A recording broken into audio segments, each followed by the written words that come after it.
যাবজ্জীবন সাজার মানে কি? একটা লোককে যাবজ্জীবন সাজা দিচ্ছে, কয় বছর জেলে থাকতে হবে? হ্যাঁ, কয় বছর? 30 বছর।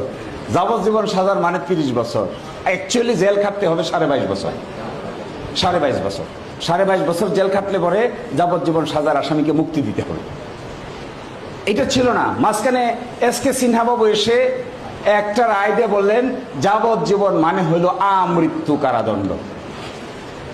এই মামলার যিনি আসামি তার নাম হলো আতাউর মৃধা, এইবার বাড়ি হলো সাভারে। এই রায়টা হাতে পাইছে এই মামলার আইনজীবী ছিলেন খন্দকার মাহবুব হোসেন। মৃত্যুদণ্ড হয়েছে arms case, arms with murder, গুলি করে মেরে ফেলছে। মৃত্যুদণ্ড দিয়ে দিছে নিম্ন আদালত, আপিলে মৃত্যুদণ্ড হাইকোর্টে বহাল। সুপ্রিম কোর্টে করেছে মৃত্যুদণ্ডের বিরুদ্ধে আপিল। সুপ্রিম কোর্ট রায় দিয়ে বলেছে মৃত্যুদণ্ড কমায় দিলাম, কিন্তু আমৃত্যু কারাদণ্ড হবে, আর যাবজ্জীবন মানে হবে এখন থেকে আমৃত্যু কারাদণ্ড।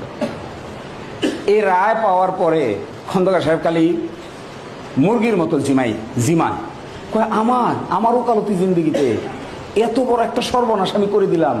হাজার হাজার লোক এখন আমৃত্যু জেলে থাকবে, জেলের ভিতরে গিয়ে তাদের জন্য আরেকটা বয়স্ক সেন্টার খুলতে হবে, এখানেই ঘুমাবে, এখানেই খাবে। আমৃত্যু সাজা হলে তো বেইলও নাই, কি বিপদ! মৃত্যুদণ্ডের বেল নাই, আমৃত্যুর বেল নাই। খালি দেখি অস্থিরতা, আমার হাত দিয়ে এটা হইলো, আমি কি করলাম সারা জীবন, 50 বছর কি করলাম, 60 বছর কি করলাম, অস্থিরতা। মনে হয় যেন এখন হার্ট অ্যাটাক করি। আমারে পায় আর কালকে তুমি আসো, গিয়ে দেখি কিন্তু দুপুরবেলা খাইতেছে। জাজমেন্টটা, আপিলের জাজমেন্টটা যার মধ্যে আমৃত্যু কারাদণ্ডের রায় দিছে, আমার এভাবে দিয়ে বলে দেখো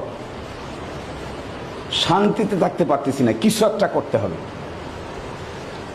আতাউর মৃধাকে কিন্তু আমরা কেউ চিনি না, কারণ আতাউর মৃধা কোন দিন যে মৃত্যুদণ্ড হয়েছে আর কোনোদিন উকিলের সাথে যোগাযোগ করে নাই। Missing, Ataur Mridha missing. আমি বললাম স্যার ওকালতনামা পাবো কই? দেখো তো জেল থেকে একটা ওকালতনামা আনা যায় কিনা। ক্লার্ক ছিল সিদ্দিক একটা ওকালতনামা জোগাড় করছে। বললাম স্যার এই রিভিউ পিটিশনটা যে ফাইল করব, আপিলের রায়ের বিরুদ্ধে আমার বলে রিভিউ ফাইল করো। বললাম রিভিউ পিটিশনটা যে ফাইল করবো টাকা পাবো কই? ম্যানেজ কর।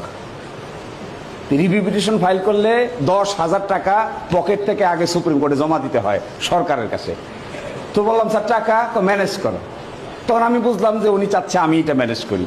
ম্যানেজ করলাম, রিভিউ পিটিশন ফাইল করলাম, শুনানির জন্য আসলো। খালি আমারে বলে রিসার্চ করো, ইন্ডিয়া দেখো, পাকিস্তান দেখো, পৃথিবীর বিভিন্ন জায়গা দেখো, কিভাবে হবে একটা লোকের যাবজ্জীবন সাজা মানে আমৃত্যু, আর বেরোতে পারবে না, এর ভিতরেই থাকবে যতদিন পর্যন্ত মৃত্যু না হয়। এটা যাবে হলো হাইটা, বাইর হবে শুইয়া। হায় হায়, সুপ্রিম কোর্টে এই মামলা যখন শুনানি হইলো তখন আমি আমেরিকায়। শুনানি শুরু হয়েছে, উনি আমাকে ফোন দিছে। আমি খালি গেছি আমার বাবা মার সঙ্গে দেখা করতে। আমার ফোন দিয়ে বলো আগামী বৃহস্পতিবারের মধ্যে তুমি বাংলাদেশে আসো। বললাম স্যার আমি আসলাম তো মাত্র 10 দিন হয়েছে। কই না আসো,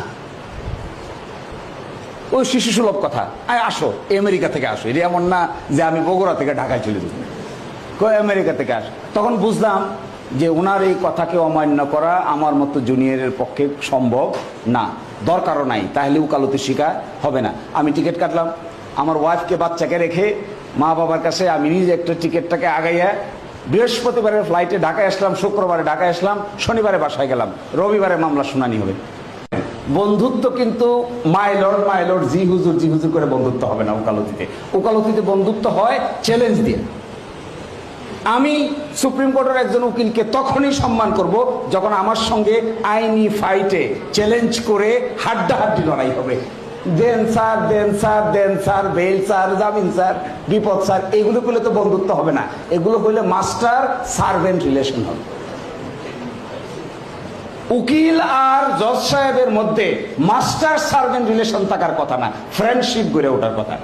আইন বাইর করার ক্ষেত্রে, আইন খোঁজার ক্ষেত্রে, আইনের বিধি বাইর করার ক্ষেত্রে, প্রেসিডেন্ট বাইর করার ক্ষেত্রে উকিল সাহেব আর জজ সাহেব দুইজন মিলে একটা পাখির দুইটা ডানার মতো মিলে জিলে বিচারটা করার কথা।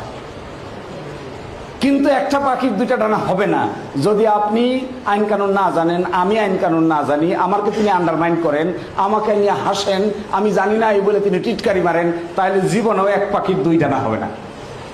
এটা হয়ে যাবে আপনি হলেন বৃত্ত আর আমি হইলাম প্রভু।